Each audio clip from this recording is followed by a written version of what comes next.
GT3 machine on the outside there at Arnage. Let's go down to Duncan Vincent, who's in the pits, I think sniffing out some stories for you.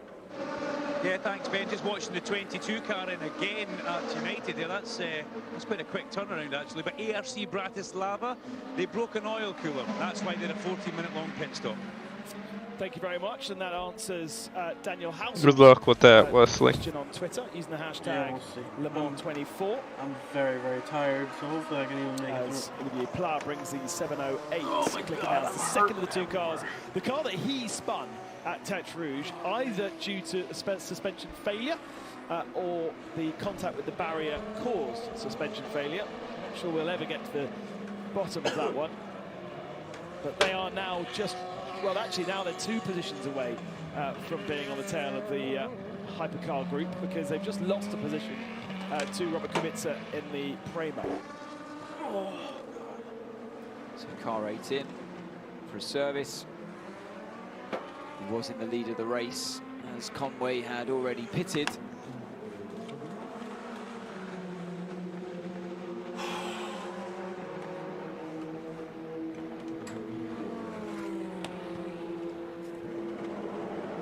Everyone just going about their business, doing what they need to do, all the different roles assigned.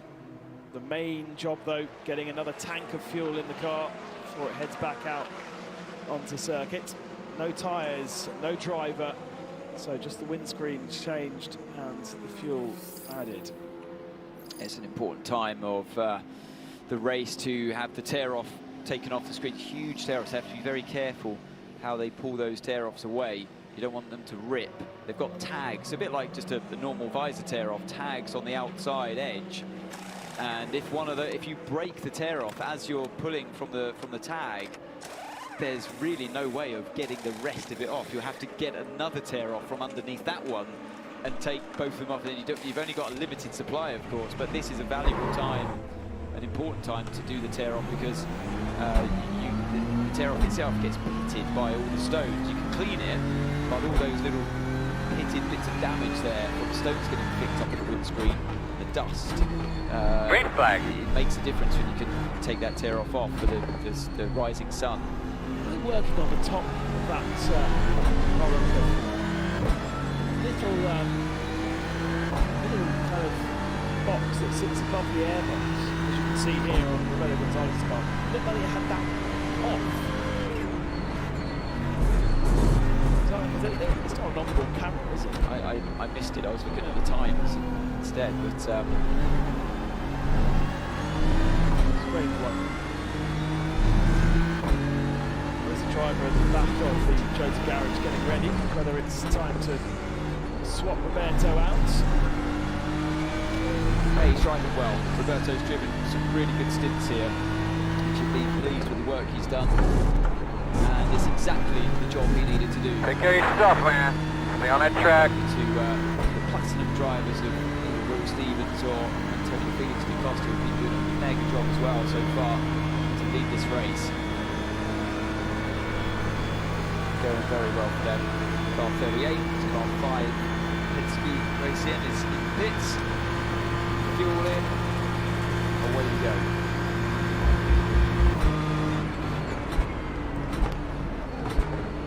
Dave Cameron at the wheel there. He's driven a good race as well so far. Lost down to you got it. We got a top official here today, guys. Make sure we mind our P's and Q's. We can see what's going to happen with that investigation of WRT. And, Sebastian Bourdais in that first chicane clash. I've noticed over the years, that some of your stewards' decisions versus the actual stewards' decisions don't sometimes marry up.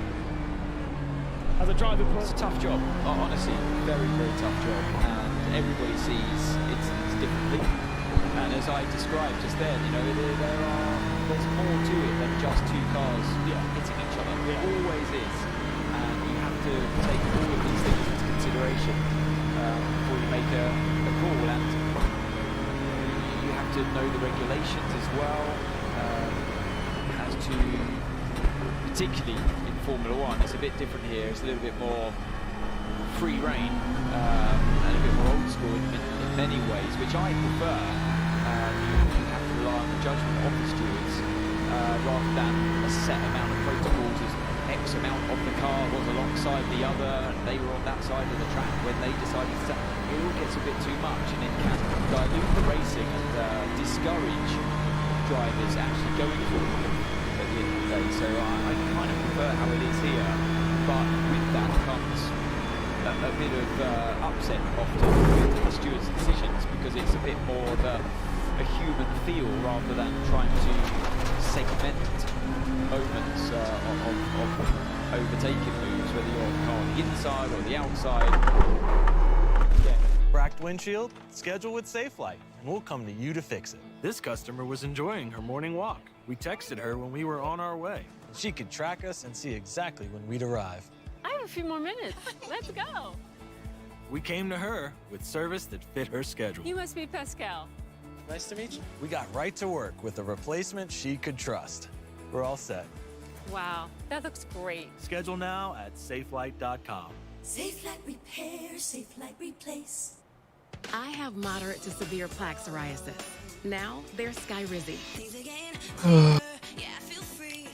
I got a feeling this race is not gonna go good.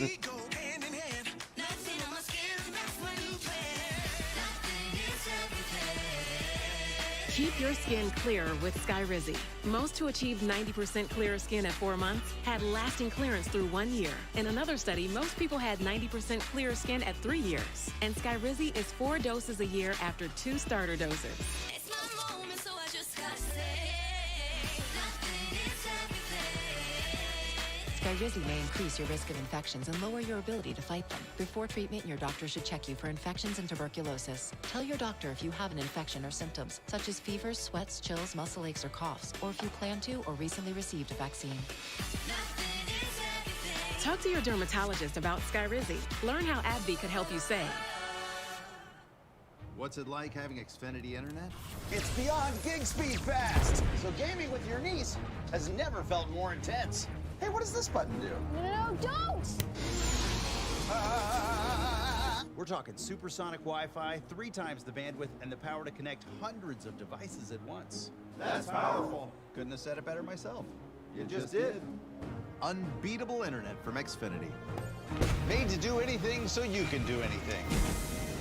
Whoa. Deep in the remote jungles of Colombia, mating rituals are performed to find true love. I think this is a new fetish for me. Dating's never been this wild. Stream only on Discovery Plus.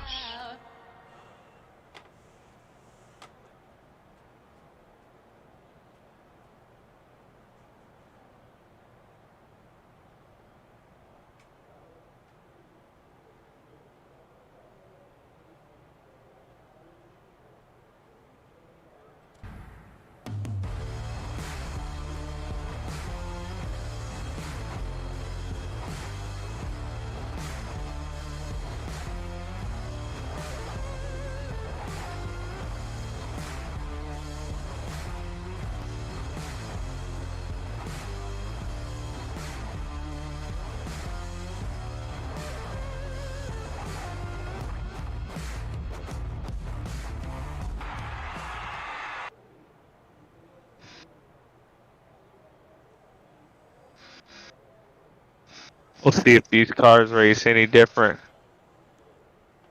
I got a feeling they will.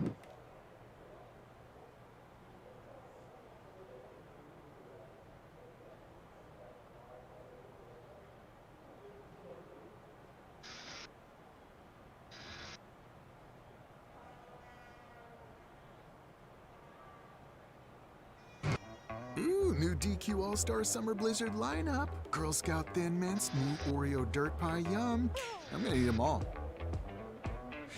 Oh, that's like they bottom out or something. I don't know. DQ, happy tastes good. Of fact is down to these stewards. Yep, definitely. You're right, Ben, to put it in perspective, as well as these stewards are not just picked and chosen from just the side of the road. These are drivers that has credibility. Peter Dumreg is one of them in FIA F2. You know, it's got no credibility. All hell's breaking loose. Damn. There's also, you know, Emmanuel Pirro, who's been doing for many years in Formula 1 and Damn. even Formula E as well. And they got a big voice, and they got a good, much better point of view from the driver's perspective, because sometimes in these race cars or prototypes you don't get much vision, and sometimes some certain incidents are happen unintentionally. For instance, one of the stewards of this meeting is a man called Yves Bachelin, who is effectively the president of the ASN in Belgium. Okay, so the reduced recovery is also more boost Porsche corners. Is this okay? Yeah, we try. Copy. You have to decipher that one. Well, they're talking about the energy management recovery, meaning the harvesting of the energy. They don't. They're recovering most of their energy under the brakes around this track, rather than at the end of straight. It's got a slow-moving car here. The ultimate 35. What's happened there? Doesn't look like there's a picture. Is there left rear maybe? Back round, nearly there through the Porsche curves, but going back to the Toyota fight, separated now only 16 seconds between the two. The pace car's off. You have yourself a great day. Yeah, the Green gap flag. between the two Toyotas has come down nearly 10 seconds on that last stint. So Buemi's been, I remember as we went to bed last night, Buemi very critical of himself in a couple of stints, saying, "Oh, I'm sorry guys, I've not driven very well." He did that after 3 hours, and he did that after 9 hours as well to his team. And he clearly is still searching for something in that car, even if in this particular stint the Conway versus Buemi battle is in the hands of Buemi. They obviously, Conway and the number 7 crew have got themselves ahead thanks to benefiting from a code 60 situation where it affected the Buemi car, the number 8 machine, more than the number 7. But he seems to be the faster of the two in this particular stint. Does seem to be, gap back up to 17.2 as it fluctuates with the traffic. But as a whole, since we've arrived back in the culture box, it's come down around that 10 seconds. Drive-through penalty for car 22 speeding in the slow zone. It's so easily done. It's like we were saying before, you maximise the everything you can in the slow zone or up to the slow zone. We may have fucked up there a little bit, but we'll get it back. Full course yellow button. All of that stuff, you're looking for those marginal gains and those tenths of a second, but at the same time you're playing with fire, and sometimes you get a bit caught out. That's what's happened to the car 22, I should imagine. Car 92 out of the pits. Is that still Christensen? Yeah, Michael Christensen still at the wheel there. Tommy Milner takes the lead momentarily in the Corvette 64. We do actually have 7. Oh my gosh. Cars, 2 from Porsche, 2 from Ferrari, and 2 from Corvette. And then we've got a 7th vehicle entered by Riley Motorsports. Shane Van Gisbergen at the wheel right now. Yes, the man from Supercars over in Australia. He's done plenty of European endurance racing and getting his first taste of Le Mans. His teammate is Sam Bird with Duncan Vincent. Got one off the track in front of you. Sam in the garage here, they just stepped out from the car. I've got to say, you look incredibly fresh after that long stint. That's not what you said 5 minutes ago. I was happy with that stint. A lot of full course yellows happening right now. It's that kind of time in the morning when people are tired, making some mistakes. A lot of On the debris left side. And then the last half an hour, Still there. the sun was coming up and through Porsche corners. Clear, clear, clear.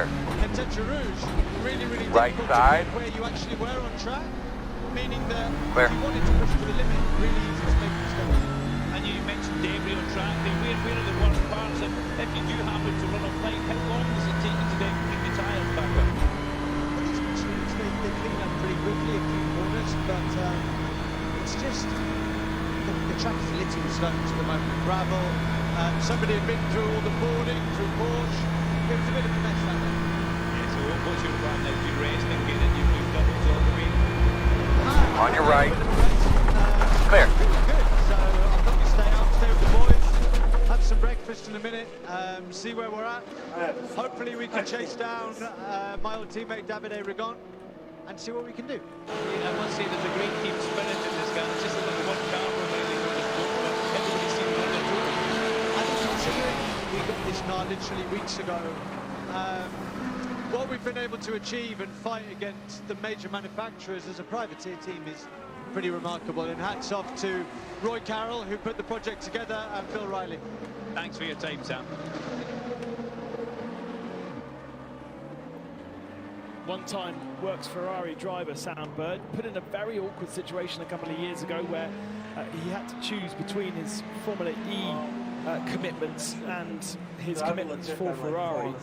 Ended up effectively losing his Ferrari contract due to a very annoying clash which the world of motorsport did not enjoy, and he was probably the biggest sufferer of that clash. We saw various drivers having to miss a Formula E race or miss the WEC race at that time, as we see the Porsche 77 getting its quick brake system changed. The front's going on. They're doing this in the pit box rather than in the garage. I thought you could only spend a certain amount of time working on a car in pit lane.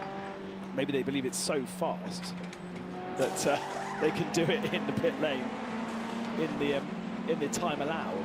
Gonna enjoy watching this again. Look, tyres already going on. It's astounding, really, that they can do that. The whole unit comes off with one, and away it goes. The brakes are out, the new ones are on. Patrick Dempsey watches on. Checks his watch. Yep, was he really checking his watch to see? Yeah. I reckon he's timing it. I think he was. I reckon he was timing it. He absolutely loves it. Part of Dempsey Proton, the Dempsey of Dempsey Proton is Patrick Dempsey, team owner. Has done his years driving here and finished on the podium, I seem to remember, once before. He's happy with that one. And he has been awake. He has not slept. By the looks of those eyes and that face, he has been committed throughout. Maybe he's just acting awake. He's very good at that over here. He's really tired, but he's acting awake. Harry Ticknell, Sebastian Priaulx and Christian Reed, who's the other team owner of that team.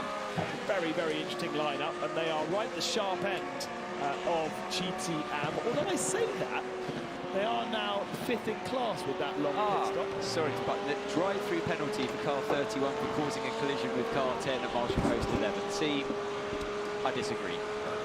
There we go. I disagree. It's happened again, Ant. But you have to respect the steward's decision, but I disagree. Yeah. And what we're saying there, so that's Sean Gallard being given the penalty for contact with Sebastian. Go, hard. Should have given Gallard more space, but very well. Driver steward is saying, I'm not privy to all of the information. If there were didn't see any around the circuit, and the marshal tried to do it. Flagged up. That he Thank God this wasn't an official. Suddenly, that's a never had them. I drove right through somebody because I was like falling asleep and I wasn't around the wasn't even paying attention to the corner coming up. So just kept driving and ran into somebody. I'm not surrounded My by eyes were all closed. of the, I just felt the wheel the information. do its little shake when I hit somebody. I was as well. That's another thing you have to consider. And he was trying to do a repass. I don't know that either. So, whoops. I mean, this for me isn't. I missed the start because I kept dozing off in the countdown. So I don't know. To be honest, I'm looking for blue flags. I can't see any blue flags around this moment. And I obviously can't see inside the cockpit to see if the marshal system was working. If there were blue flags, in my opinion, that was more Bourdais' fault than Sean Gallard's fault. And looking at the bottom to let the car through, and we don't have this enough in the World Endurance category. Blue flags in general aren't respected enough. And looking at the body language of Sean Gallard's car, he was on the limit of adhesion there. The rear was squirreling around, so he kind of committed to the move long before the contact was made. Yeah, he was. It looked to me like he was expecting the car to give up the position, and not position, that to allow him through under a blue flag. It looked like that, and then was caught out by the fact that the car was turning in. So it's good we've had this discussion, because you can see it's not binary. No, it absolutely is not. It's quite cool to be able to chat driver stewards' decisions with Ashley Davidson. We'll carry on with that in a few moments. Down in the pit lane, though, equally cool, Patrick Dempsey is with Duncan Vincent. Yeah, equally cool, Patrick Dempsey and Larry Holt. Larry, first of all, we'll come to yourself. There's not a lot of pad left on that 77 brake change there. No, that when we knew when to do it. So we had it scheduled for either this stop or the next stop, because we have a pretty good idea of what the pad wear is. They're all pre-bled. And I think we're the only guys who have done it in the lane, because the factory guys, which we were about 25 seconds faster than. I'm just saying. There's no competition there. Yeah, we did it in the lane. Does the driver give you feedback in the car about maybe a long pedal? Yeah, no, he's not getting a long pedal, but he can feel that you're losing the brake bite. And he started reporting he's losing the brake bite. And Patrick, we see you filming or timing every stop, and then a little smile and a nod of the head. Yeah, it's great to see how fast the guys go, you know, and it's just exciting and really, you know, just awe-inspiring to see how they're dedicated and the timing of it. But Larry, it's all about checking the performance of everything. It's about Tag Heuer, really. You guys seem to have an awful lot of fun, you know, and if you're having fun, usually you end up being fast as well. Well, when I first started racing, Larry was the first guy I met back in the Panos days. So that was 2005, I think. When we were both young men. I'll see you later. So it's great. I mean, it's just fantastic. I'll probably get on tomorrow at some point. 88 car going out of the pits right now. Yeah, it's just great to be around everybody. All the history. Later. And just, it's a sense of family, you know, and of course with Chris and his family, it's just an extension of that. And everybody's passionate, and we love to be here, and we're grateful to be here. This is a fun garage to be in, guys. Thanks for your time. Thank you. Yeah, Rob. Dempsey is such a pro that he's commentating whilst being interviewed on what's happening around him. So you heard the 88 car do his pit stop. He goes and references it whilst he's being interviewed. Bit of product placement, references the other car that he runs. All in 90 seconds. Team Penske. Yeah, and we've been marvelling at the Team Penske has a car in Porsche this? braking change, and I know that the WC aficionados out there will be like, well, that's old news. Audi did it decades ago. It's nothing new. I know it's nothing new, but it's pretty awesome. I've got to do brakes and discs on my Ford RS at home. Speaking of, they're showing Team Penske. Who the hell is driving for Team Penske out here? It's going to take me all day. That took a minute. I'll look that up real quick. And the bit that I hadn't thought about, they're pre-bled as well, so there is no air in the system when it gets plugged in. Because my brain hurts trying to work that out. So the caliper has got fluid in it already, so that when you plug in the caliper to the rest of the braking piping system, you don't have a bit of air in the system. Because it's a dry brake system then, yeah. Wow, it's very impressive, very cool technology. Wonder how much you'd have to pay for that at your local car garage for that service. Yeah, it's not one that's filtered down into road cars yet. So many things have here, like disc brakes, for instance, back in the... If you're listening, car manufacturers, make it happen. Can you imagine? Save a lot of queuing up, wouldn't it? and sorting out of people's busy lives. Oh, I mean, if I wanted to get a garage to do my brakes, it will take me weeks. I mean, I live in France, and so anything takes a long time. But to see that being done like that's just awesome. Now, I did see the blue flags for car. So that's for Perodo, isn't it? Well, this is for position as well. This is for second. Oh, I wonder why they waved the blue flags there. Second in Pro Am.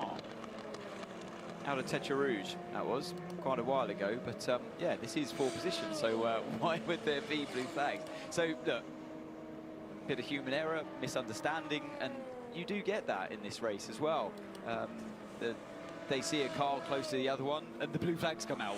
It's just very random. You're like, well, no, I'm actually fighting for position here, and sometimes you would lap a GT car, and then you would get given a blue flag. Just because, yeah, you'd come round, say if you overtook into Indianapolis, where we're seeing on track now, and then you overtook the GT car there, and then on the way to Arnage, the marshal sees that the GT car's close behind you, you get waved a blue flag. They used to really annoy me. Just get it right. A, I'm in a faster car. B, I've just lapped him for the 17th time in this race, and now I'm getting a blue flag. Doesn't take much, though, to wind up a racing driver when you got the bit between the teeth. This is quite impressive, actually. This is Lauren Heures, who is the gold in the DK Engineering machine, being gapped by Francois Perrodo, who's the silver in that car. Perrodo, obviously, with plenty of wins to his name and experience. 43 car into Europole. Not back in the garage. Not rushing to fix the 43, are they? Something going on in the back of the car. They were midfield, weren't they? We were quite impressed by the category.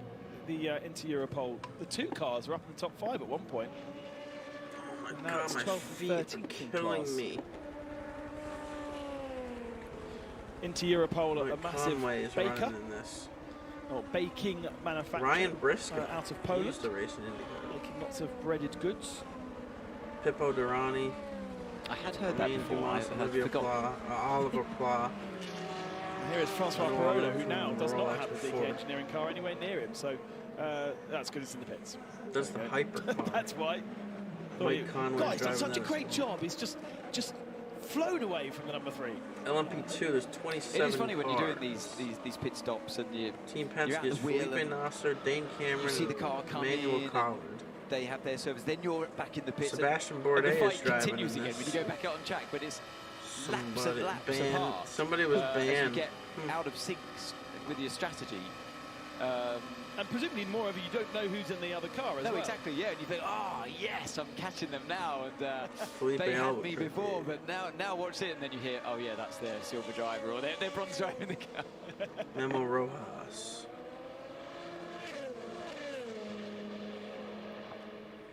No saving in the chicane. No saving. Needs to brake hard. Very hard. There is a lot of grip. He can brake. I didn't think Team Penske had any car anymore. I thought they sold them all. Does he always sound this stressed? Oh, that's right. That's the hypercar, though, I think. No, it is. He's a It's great LMP2. character, Seb. He's one of those brilliant characters of our LMP2, sport. not the DPI. And we should applaud it. You know, it's all about the personalities involved. And yeah, he's one of those Sophia high Flores revving is characters, I'd say, driving having it. shared the car with him for many a year. It all started here, actually, 10 years ago. Yeah, very fiery character. Petro Fittipaldi. But he's so demanding, and you know, obviously came through the Red Bull school of drivers, and I think it's one Jordan of those hard Taylor, schooling Antonio environments as a driver, and you sink or swim, don't you? And I mean, he must have been 23 when he got binned from it. he was. So The F1 dream over at 23 years old. Oh, that was a bit of a cheeky look down the inside. What was he talking about, though? He was saying, oh, the recovery. Really hard. I think he's talking still about the recovery. He was saying that I need to be able to brake Dempsey really hard Proton into the Racing. first chicane. I wanted to see. If there's a bit of they're not. He's not driving energy anymore. I recovery don't know going on why. I miss when he was at the driving. end of straight before that first But chicane, he is that's kind of the affecting his owner. braking. Okay. It could be this. Maybe it's advice for the next driver about to get in. The track changes, as we know, all the way through this event, and it's good before the next driver jumps in to hear the feedback from the driver at the wheel at the time. Because the car will begin to regenerate some energy as soon as you come off the throttle. No, on throttle. You'll be on throttle, and the electric motors start to grab on a little bit to slow you down at the end of the straight, and they're harvesting the energy, and so it slows you down at the end of the straight. But when you're at kind of V max, it's okay. It's a bit like a lift and coast, but it's the electronics doing it for you, and you can play with this through different settings on the wheel with the help and guidance of the team, like the monitoring all of that, all those settings back in the trucks. And so you have this two-way conversation all the time. So, no, I need a bit more here, I need less of it there. And actually, a lot of your debriefs in that team are, it's revolved around all of those electronic gizmos in the car, where you could use it to help to rotate the car under braking, under the lift-off of acceleration. It gives you a bit of a handbrake effect in some corners. It's arguably more powerful and effective than the diff itself in those moments. But that was when we had it front and rear at Toyota, whereas it's just the one. A lot of folks ask me why their dishwasher doesn't get everything clean. I tell them, it may be your detergent. That's why more dishwasher brands recommend Cascade Platinum. It's specially designed with the soaking, scrubbing, and rinsing built right in. Cascade Platinum.